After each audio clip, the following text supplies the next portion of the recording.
Donc c'est possible de réussir en Afrique. C'est vraiment possible. Et la façon de réussir en Afrique, c'est l'une des façons qu'on a évoquées, c'est de prendre un business qui réussit, qui marche en Europe, pas de le copier et de le coller en Afrique, mais de le copier et de le réadapter à notre marché.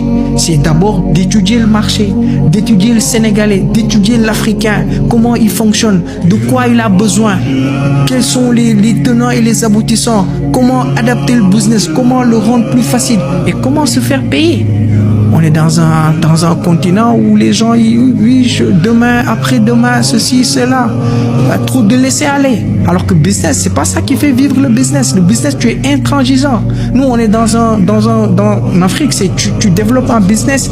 Non, c'est oui, je te connais, je connais ton père, je veux une réduction. Ça marche pas comme ça.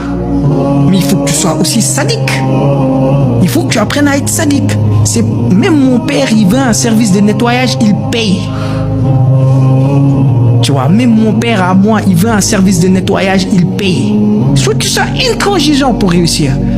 On le dit souvent, ceux qui réussissent ici en Afrique, c'est les gens, lui il épingle, lui il l'offre pas, lui il est sadique, c'est eux qui réussissent ici en Afrique. Mais comme on dit, trop gentil, trop bon, trop con. Ici en Afrique, quand t'es la personne, non, il n'y a pas de problème, non, ton business il s'écroule facilement. Oui les amis, je suis parfaitement d'accord par rapport à ce que le coach nous dit, parce que il y a plein de business qui marchent en Europe, qui peuvent marcher également en Afrique ici. Donc si vous ne savez pas les stratégies, vous pouvez faire des recherches pour savoir comment amener les business qui marchent en Occident, là, comment les faire venir ici, en s'adaptant ce business au marché africain. Je vais vous donner un exemple par exemple l'e-commerce, parce que l'e-commerce en général, ça c'est basé en Europe, c'est-à-dire ça c'est basé en Occident quoi. Donc, quand on prend l'e-commerce en Occident, c'est un peu différent par rapport à l'e-commerce qu'on fait en Afrique ici. Ça veut dire qu'on a eu à adapter l'e-commerce au marché africain.